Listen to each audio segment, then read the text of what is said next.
Bien, parce que là, ce sera ma dernière intervention, hein, promis. Alors, voilà. Chers camarades, chers amis exposants, puisque nous avons invité les exposants à participer à nos derniers travaux aujourd'hui, notre semaine se termine. Permettez-moi, en votre nom à tous, de remercier toutes celles et tous ceux qui ont uni leurs compétences et leur dévouement au service de nos travaux. Nous avons commencé à rechercher une ville pourtant pouvant accueillir ce congrès il y a 2 ans. Et dès le début de l'année 2015, nous avons opté pour la ville de Bordeaux. Il faut dire que Mme Pouvreau et son équipe ont mis tous leurs atouts de leur côté pour nous convaincre de choisir leur ville. Pour réussir au mieux un congrès, il faut une équipe solide, des responsables dans chaque domaine et confier des tâches à chacun. En premier lieu, je voudrais remercier mon assistante pour le congrès, Laure Weiner.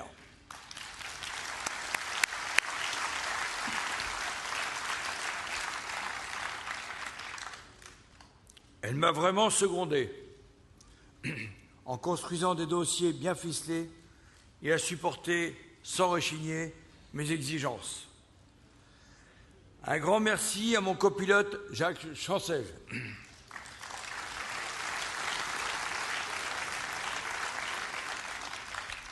qui a été mon bras droit pendant toute la préparation. Il a œuvré à la réussite de l'espace exposant avec un nombre supérieur à notre précédent congrès. Au sein de la commission congrès, chacun a accompli très sérieusement la tâche dont il avait la responsabilité. Jacques, déjà cité, avec Patrick Brochotto de LSR, sur le dossier stand. André de Richard de LSR aussi, et Daniel Ledoux sur l'hébergement. Michel Renaud et Marcel Andoire sur la restauration. Marcel Andoire, que j'excuse, il fait un petit voyage. Pascal Santoni sur le site internet. Janine Escott, membre de l'ACE de l'UCR. Et bien entendu, nos camarades bordelais, Marie-Françoise Bernadet, Michel Soubiran, André Garuse et Jean-Pierre Violot. Elle mérite tous vos applaudissements.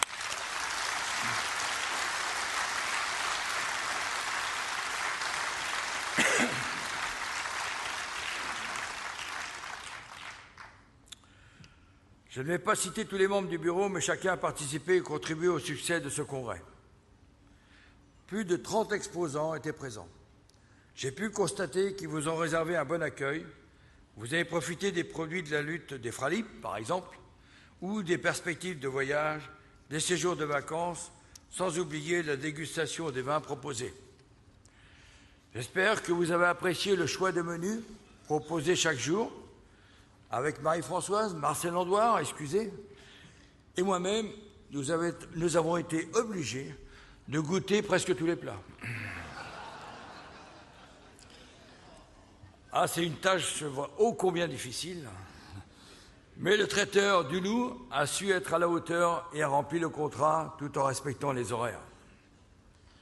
Pour réaliser tout cela, il faut aussi des camarades militants qui s'investissent sur place, ne mélangeant pas leurs peines.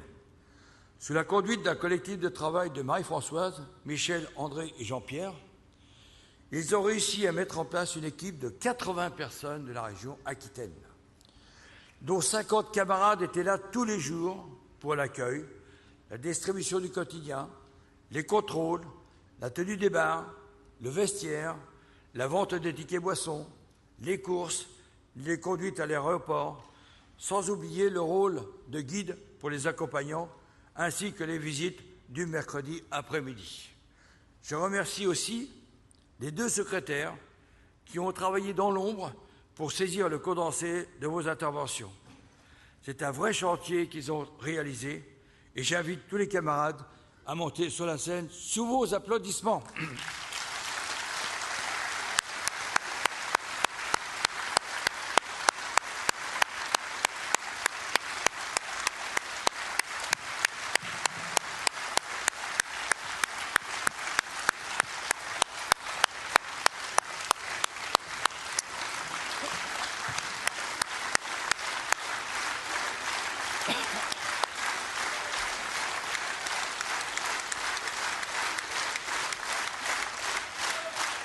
Allez où là?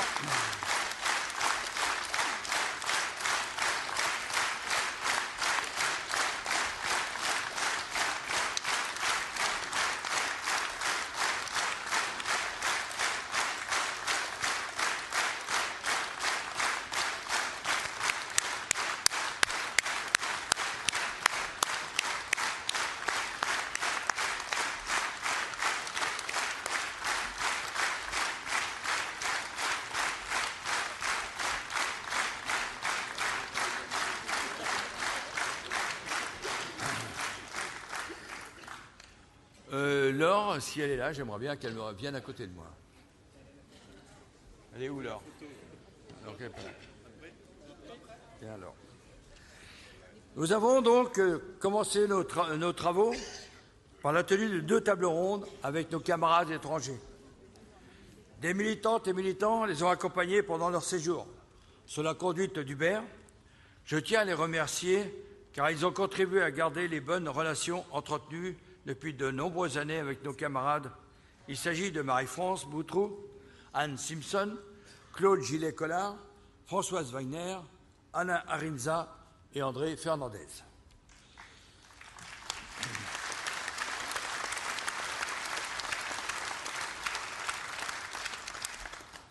Ce matin, vous avez découvert de nouveaux visages à la distribution du quotidien du Congrès.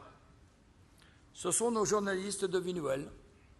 Comme moi, vous avez apprécié la qualité de leur œuvre et le compte-rendu succinct de nos travaux.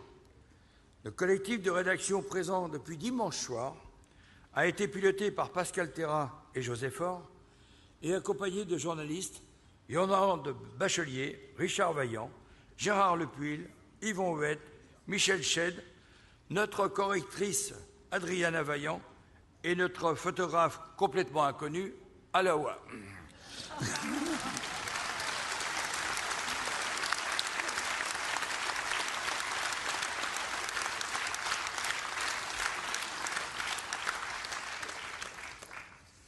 Aux journalistes écrivent, rédigent, c'est bien, mais pour fabriquer un journal, il faut aussi une secrétaire de rédaction, une maquettiste.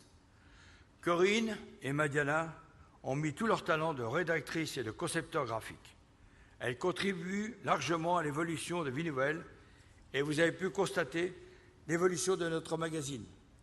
Tous les lecteurs ne trouvent rien à redire sur le contenu, alors vendons-le et le futur trésorier ou trésorière, puisque maintenant c'est voté, sera content de vous annoncer au prochain congrès un nombre d'abonnés en expansion.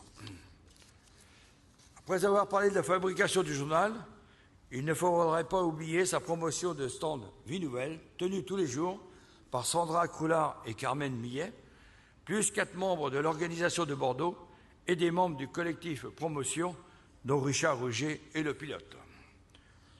Secrétariat comptabilité, travail ô combien important pour la tenue d'un congrès.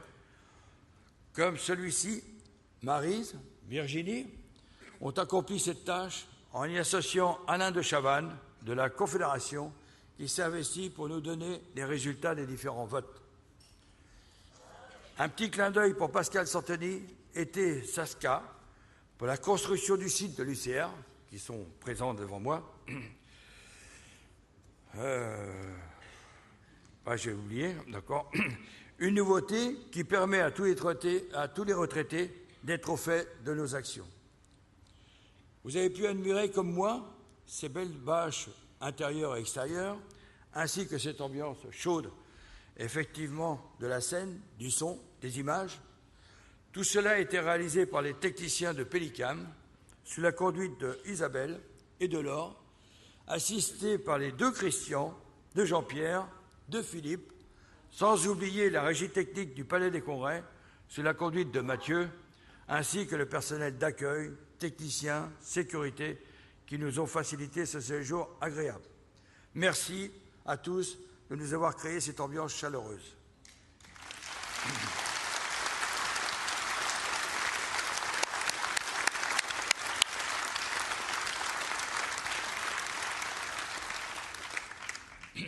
Et puis, pendant nos travaux, sérieux et constructifs du Congrès, un murmure est venu se frotter régulièrement à nos oreilles. Ce sont les petits dessins de Pierre. Merci Pierre pour ces poésies qui permettent de sourire et de détendre une salle de congrès attentif. Bravo.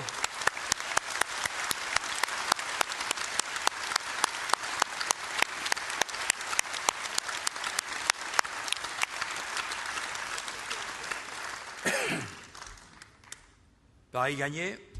Merci à tous d'avoir contribué à la réussite de ce 11e congrès de l'UCR-CGT et je vous souhaite un bon retour dans vos foyers. Vive l'UCR, vive la CGT, vive le 11e congrès.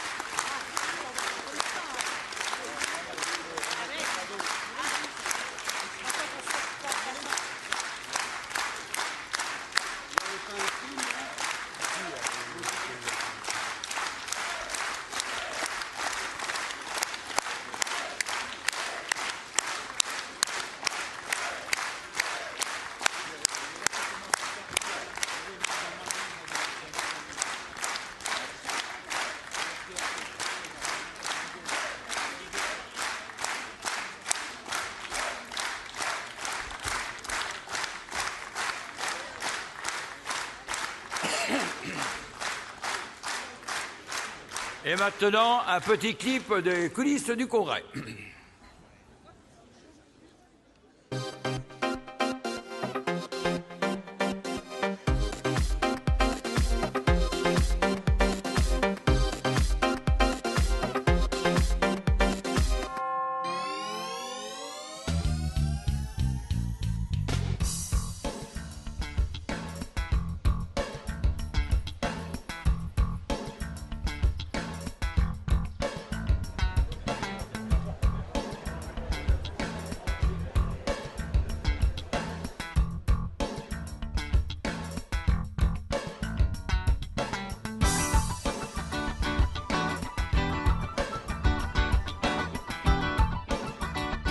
Ça représente beaucoup de travail.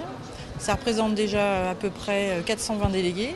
Ça représente 50 personnes sur place de l'équipe de Bordeaux qui vont gérer les déplacements, les exposants, les repas, qui vont gérer aussi l'installation de la salle dans l'amphithéâtre pour les travaux.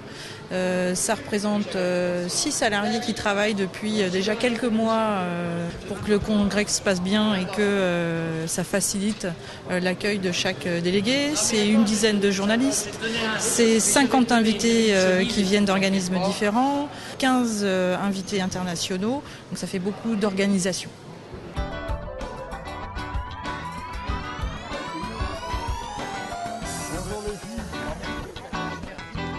Allez, Wagner.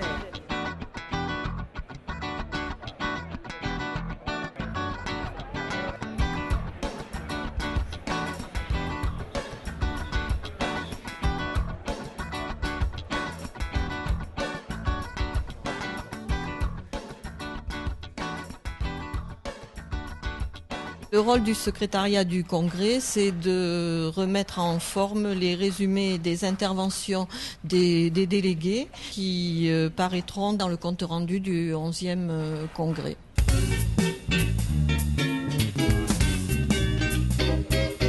Aujourd'hui, on prépare donc le quotidien du Congrès qu'on fait tous les jours. On est une bonne dizaine, donc journalistes et donc avec le photographe bien sûr aussi qui va faire de belles photos dans le prochain numéro.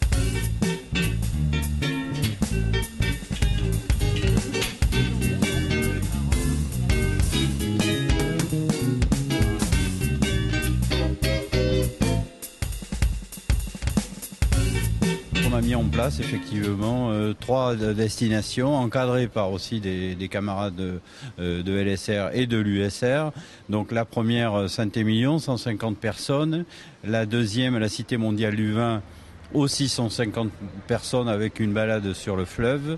Et la troisième, une visite de Bordeaux, accompagnée aussi par des copains de LSR qui ont une parfaite connaissance de la ville.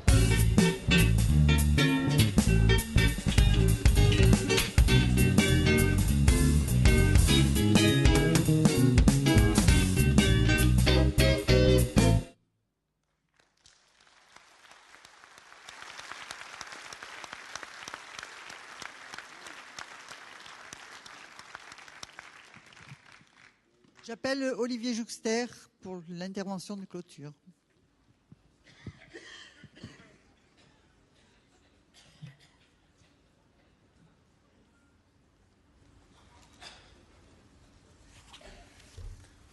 Oula. Vous avez des petits yeux, alors j'ai beaucoup de lumière, je ne sais pas lequel des deux. Peut-être les deux d'ailleurs.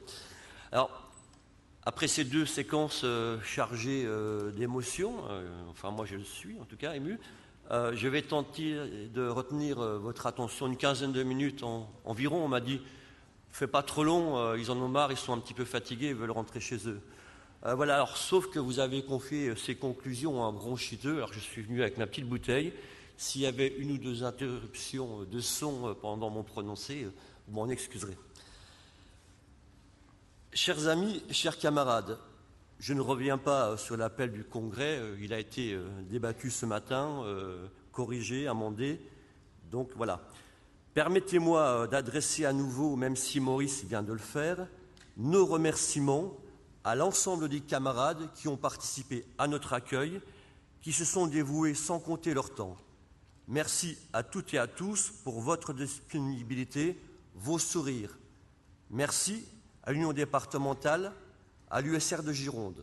Sans vous, ce congrès ne serait pas ce qu'il a été, c'est-à-dire un grand rendez-vous démocratique qui va nous permettre de déployer notre syndicalisme de manière offensive dès les prochains jours. Je veux aussi, au nom de la direction sortante et de celle que vous venez d'élire, saluer les salariés de l'UCR et de Vie Nouvelle qui nous ont apporté leur disponibilité, leur savoir-faire et leur intelligence. Votre contribution nous est indispensable et nous aurons besoin de vous pour franchir une nouvelle étape, pour encore mieux se situer au service des organisations CGT retraités. Je n'oublie pas nos amis et camarades journalistes qui nous ont joliment confectionné le quotidien du Congrès et qui nous donnent tant de bonheur à découvrir chaque numéro de Vie Nouvelle. Merci aussi à nos amis de LSR qui nous ont apporté leur soutien et leur savoir-faire. Merci à tous, vraiment. Nous voici donc au terme d'une belle semaine passée ensemble dans ce grand vaisseau échoué, vous mettrez les guillemets nécessaires, au bord d'un lac alors que nous sommes si près de l'océan. N'en tirez pas de conclusions hâtives. Ici, ce n'était pas le radeau de la Méduse, encore moins le Titanic. Si le bateau est souvent battu par les flots, ceux de l'adversité, il ne sombre pas, il tient bon et il arrive toujours à bon port. Ici, ce n'est pas n'importe où. Ici, c'est les copains d'abord, la solidarité, la fraternité, la combativité. C'est l'antidote à l'individualisme, à la résignation. C'est l'espoir en chantier. L'équipage embarqué cette semaine dans ce port d'Aquitaine avait de la gueule, du propos, de l'enthousiasme à partager. Cet équipage, c'est vous. Bravo et merci à chacune et à chacun de vous pour avoir été les acteurs de ce nouveau voyage à la conquête du syndicalisme retraité. Le moins qu'on puisse dire, c'est que nous sommes arrivés dans un paysage social et politique tourmenté, pour ne pas dire très compliqué. Beaucoup de nos concitoyens pensent que l'action solidaire dans chacun des pays, à commencer par le nôtre, ne permet plus de remettre en cause les politiques publiques qui vont à l'encontre de l'intérêt des salariés actifs et retraités.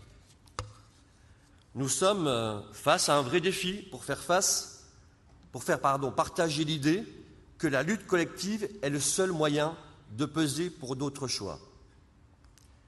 Dès lundi, nous avons pu vérifier avec nos camarades des pays du pourtour méditerranéen que des champs revendicatifs pouvaient s'ouvrir au-delà des frontières dans lesquelles les nationalistes veulent nous enfermer et nous ramener au Moyen-Âge. Nous devons dorénavant avoir des actions communes qui permettent aux retraités de gagner de nouveaux acquis et une justice sociale au-delà des frontières de nos pays respectifs. Nous avons maintenant la responsabilité de donner des suites à notre initiative internationale. Besoin de concrétiser nos engagements dans la vie. Rendez-vous est donc pris. Le 11e congrès de l'UCR a longuement débattu de son orientation pour les 3 années à venir. Il l'a fait en s'appuyant sur un bilan d'activité dont nous pouvons être fiers, très très largement voté. La construction des luttes avec les retraités relève d'abord d'une volonté politique, la nôtre, celle de l'UCR-CGT, de ses organisations. Elle s'est affirmée comme l'élément moteur d'une dynamique unitaire qui reste à poursuivre et à consolider si nous voulons véritablement aboutir sur nos revendications et retrouver le chemin du progrès social. Bien sûr, cela ne s'est pas fait sur un long fleuve tranquille, sans questionnement. Les différences, voire les divergences avec d'autres organisations sur tel ou tel sujet font parfois débat, nous l'avons vu. Mais, dans une société où les replis sur soi, les sectarismes mettent à mal les besoins de solidarité, de convergence et de rassemblement des retraités et des actifs, nous avons la responsabilité d'être à l'animation de l'unité. Nous allons donc poursuivre notre démarche sans rien céder sur nos valeurs et nos exigences. Je l'ai dit, notre congrès s'est tenu dans un contexte social et politique extrêmement compliqué, marqué par des échéances électorales lourdes d'enjeux pour les citoyens de notre pays, à commencer par les retraités. François Thierry Cherrier nous a présenté un rapport d'actualité qui n'a esquivé aucun sujet, aucune problématique. Je crois d'ailleurs pouvoir dire qu'il a contribué à un débat ouvert, franc et constructif. Il nous a, entre autres, rappelé le besoin de se mobiliser plus amplement contre l'extrême droite et ses thèses nauséabondes. Il y a un vrai danger de banalisation du Front National, disons-le nettement. Ce n'est pas un parti comme les autres. Le mouvement syndical, dont la CGT, ont la responsabilité d'éclairer celles et ceux qui, par désarroi, pourraient être tentés par un vote extrême. Nous avons des arguments à faire valoir en même temps que nous portons nos revendications. J'ai parfois l'impression que nous sommes timides dans cette bataille et qu'il nous faut oser plus. La CGT a toujours été de tous les combats contre le racisme, l'intolérance, avec tout ce que cela engendre d'injustice. C'est la raison pour laquelle elle appelle, avec d'autres organisations, à marcher pour la justice le dimanche 19 novembre à Paris pour rendre à Théo et à tous ceux qui sont victimes de violences. Il y a un problème là, il manque des mots. C'est ça, quand on corrige encore une autre, mais j'essaie d'intégrer les éléments du débat, bon, vous n'avez pas. Donc rendez-vous pour ceux qui le sont à Paris et peut-être ailleurs, pour rendre justice à Théo et à tous ceux qui sont victimes de violences, qu'elles soient policières et autres. Dans la suite des décisions du 51e Congrès confédéral, notre débat nous a permis de vérifier que le syndicalisme retraité dans la CGT n'est pas un leurre, un appendice à celui des actifs, mais une réalité incontournable. Il est utile à l'expression des droits et de la citoyenneté des retraités quand tant d'observateurs, soi-disant avisés, mènent une véritable bataille des idées. Non, monsieur François Langlais, la guerre des âges n'aura pas lieu. Sois vieux et tais-toi, ce n'est pas non plus pour nous. Nous allons donc continuer notre travail pour encore mieux porter les revendications spécifiques des retraités. Nous le ferons en même temps que nous voulons contribuer à un syndicalisme intergénérationnel au cœur de la CGT. Cela participe pleinement à la construction de rapports de force au service de l'ensemble des citoyens pour le monde du travail dans ses diversités et sa globalité. Oui, et vous l'avez dit d'une certaine manière, si les retraités ne s'étaient pas mobilisés ces 3 dernières années, nous connaîtrions la même situation que des millions d'autres dans de nombreux pays d'Europe, avec des conditions de vie particulièrement aggravées, soyons-en sûrs. Notre Congrès a confirmé le besoin de poursuivre notre démarche syndicale au service de la construction des luttes. C'est vrai pour les questions de pouvoir d'achat, de fiscalité. Ça l'est aussi pour les revendications qui touchent à la santé, à la protection sociale. Vous l'avez largement exprimé dans vos interventions. Le débat sur la sécurité sociale et son financement implique de travailler plus encore en commun avec la Confédération et nous allons aller dans ce sens. Le 4 pages mis au débat ces derniers jours constitue un point d'appui considérable. Les propositions faites ne sont pas à prendre ou à laisser. C'est dorénavant à nos syndiqués, puis aux salariés et retraités, de nous dire ce qu'ils en pensent. Un petit coup à boire, si vous permettez. Ah, c'est mieux après. Voilà. Dans notre grand livre revendicatif, nous n'oublierons pas les chapitres des transports, l'exigence de services publics, même, voire surtout dans la ruralité. Je pense à nos camarades de Lozère, de l'Ardèche, qui se sont exprimés sur cette question en disant cela. On a également vérifié que la question de l'habitat, du logement, du droit à la culture et au loisir devenait de vraies revendications et qu'elle devait dorénavant être mise en tête de gondole au même titre que le pouvoir d'achat. Bien sûr, la question de la perte d'autonomie et celle de sa prise en charge restent au cœur de nos préoccupations, de nos priorités revendicatives. Nous aurons besoin d'interpeller celles et ceux qui vont gouverner d'ici quelques semaines en portant nos exigences et nos propositions sans oublier nos députés. Nous allons poursuivre nos travaux avec l'idée de proposer des pistes et de développer l'action revendicative sur cette question essentielle. Vous l'avez exprimé dans le débat, mais je vais y revenir un peu plus loin. À bien observer les choses, à vous écouter, l'UCR-CGT, ces organisations ont su évoluer pour passer d'une force d'appoint et de solidarité avec les actifs à une véritable organisation spécifique portant les revendications propres aux retraités. Nous l'avons fait, mes camarades, sans perdre notre dimension intergénérationnelle et interprofessionnelle. Savoir où on veut aller, c'est très bien, mais il faut encore montrer qu'on y va. Alors, cette citation n'est pas de moi, mais d'Émile Zola. Pourquoi dire cela ? Tout simplement parce que nous avons l'ambition de franchir un nouveau cap et d'ancrer plus amplement notre syndicalisme à partir des enjeux posés dans les territoires. Il y a un véritable défi à situer notre action dans la proximité du plus grand nombre de retraités à partir de leurs revendications. Cela ne s'oppose pas, mais je crois qu'on en a largement discuté, au fait de poursuivre la bataille revendicative dans les sections professionnelles, avec la nécessaire impulsion des UFR.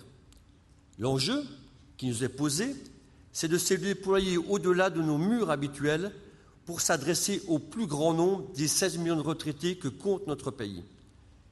Le développement de notre syndicalisme spécifique passe par là. Sinon, nous sommes condamnés à un rabougrissement inéluctable dans notre nombre et dans notre capacité à agir. L'élaboration de cahiers revendicatifs en territoire doit constituer un ancrage de notre activité dans la proximité et nous allons y travailler. Convenons que cela reste largement à développer et qu'il convient de regarder comment on va impulser plus fortement cette dynamique revendicative en s'appuyant sur le besoin d'intervention dans les CDCA. François l'a pointé dans son rapport introductif. L'UCR organisera une réunion des camarades qui seront désignés dans les CDCA au cours du deuxième semestre 2017. Nous aurons à ce moment l'occasion de convenir d'une démarche et d'une feuille de route. Là aussi, rendez-vous est donc pris. Le besoin de syndicalisme revendicatif a, me semble-t-il, largement été validé par nos débats et par vos votes. Notre feuille de route est toute tracée, même si, bien évidemment, nous aurons besoin de la préciser et d'entrer dans le détail des choses. C'est vrai sur la question des recalculés et des retards de paiement de la CARSAT. Daniel Edelin, Christian Perrin, Raymond Dumora se sont exprimés à ce sujet. Beaucoup de choses ont été faites, avec quelques victoires notables, mais on a besoin de regarder où on en est, d'avoir un suivi des dossiers et d'impulser une démarche revendicative pour poser nos exigences. La Journée nationale interprofessionnelle de mobilisation pour la reconquête de l'industrie et des services publics, c'est aussi l'affaire des retraités, on se l'est dit. Comme l'ensemble de nos concitoyens, nous revendiquons un développement économique équilibré dans les territoires. Nous avons besoin d'industrie et d'emplois. C'est indispensable à l'essor de notre pays. C'est utile pour des créations d'emplois en nombre, c'est utile pour le progrès social, pour le financement de la protection sociale et des retraites. Alors, après un week-end de repos bien mérité, enfin je pense, prenons toute notre place dans les initiatives de mobilisation prévues un peu partout en France le 21 mars. Dans le calendrier, une date nous concerne plus particulièrement. Son succès relève de notre responsabilité. La Journée nationale d'action, à l'appel de 9 organisations syndicales ou associations du 30 mars, doit rassembler le plus grand nombre possible de retraités. Il nous reste 2 petites semaines, mais on peut faire beaucoup de choses, pour parfaire la mobilisation, pour interpeller le plus grand nombre sur le besoin de se faire entendre par ceux qui prétendent gouverner demain. Les retraités ne sont pas une variable d'ajustement. Ce sont des citoyens à part entière et ils doivent être considérés ainsi.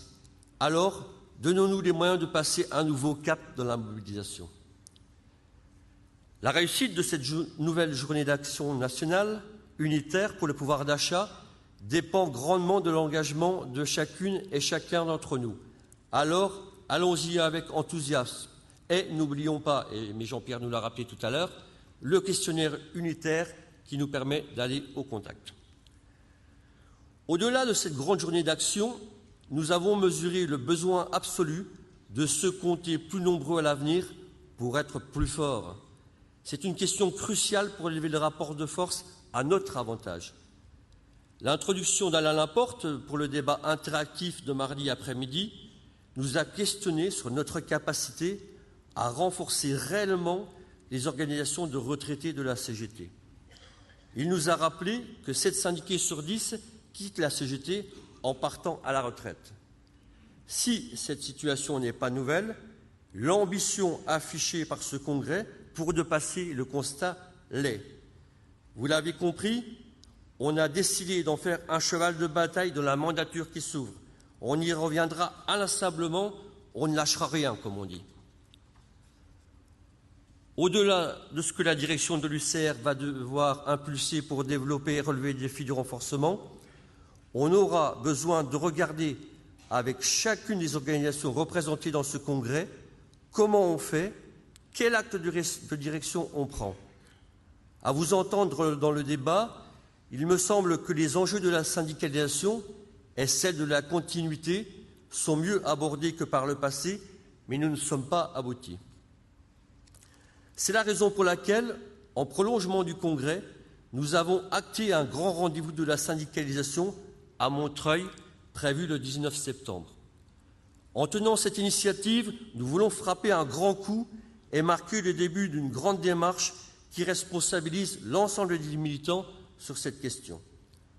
C'est bien l'intervention de chacun d'entre nous qui va nous permettre d'atteindre nos objectifs de reconquête en s'inscrivant dans la durée sur un plan de travail et des objectifs partagés.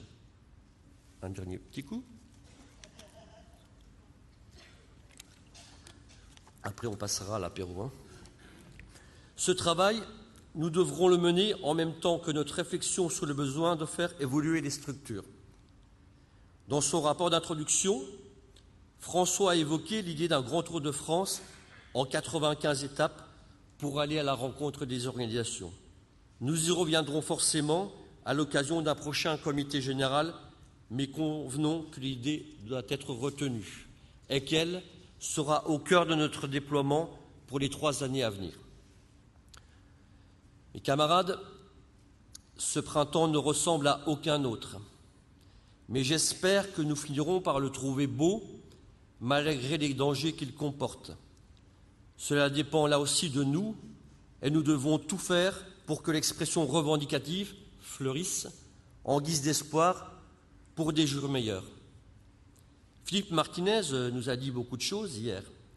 Il a rappelé que la CGT voulait mettre le meilleur pour les salariés et les retraités. Il nous a aussi invités à mettre le 1er mai dans notre calendrier revendicatif, d'autant que celui-ci aura lieu entre 2 tours d'élections politiques à grand risque. Proposer l'action, la mobilisation retraitée, voilà ce qu'il nous faut. Mais il y a une bataille, dans la bataille, celle des idées, elle fait rage. Dans ce cadre, l'abonnement de notre magazine à notre magazine Vie Nouvelle, à un plus grand nombre de retraités, constitue une priorité. Sa diffusion a besoin d'être animée dans chacune de nos organisations. Notre magazine est largement apprécié. Le découvrir, c'est l'adapter, c'est l'adopter. Alors prenons le temps de le faire connaître comme il se doit. Mes chers camarades, voici le moment de nous quitter, non pas sans un pincement de cœur. Vous avez démontré une nouvelle fois que les syndiqués retraités de la CGT avaient du tempérament et un grand sens de la fraternité.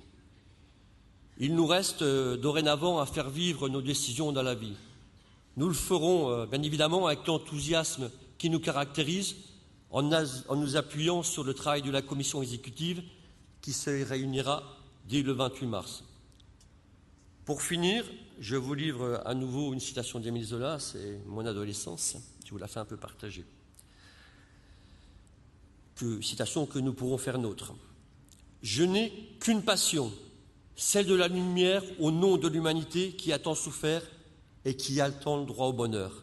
Alors, vive la CGT, vive son Union confédérale des retraités, vive notre 11e congrès !»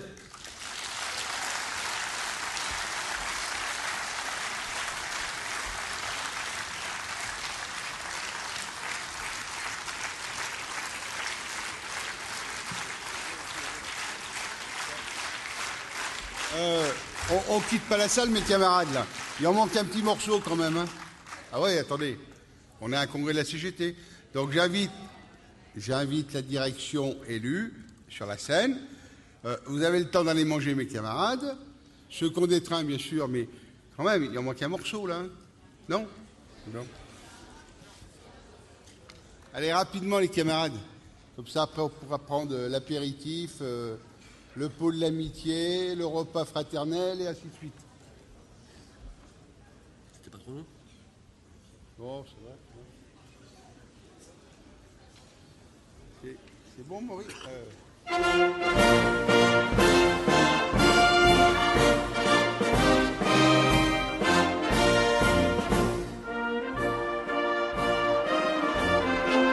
Les camarades, ça n'appartient pas qu'au Front National.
Alors, ça marche.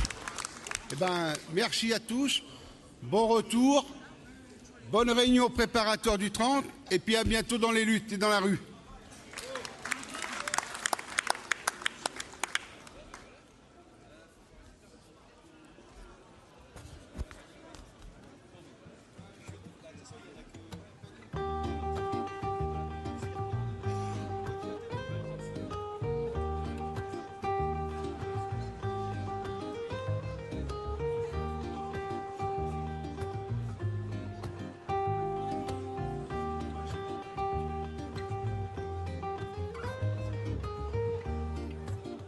Hey baby, Mrs. Cole.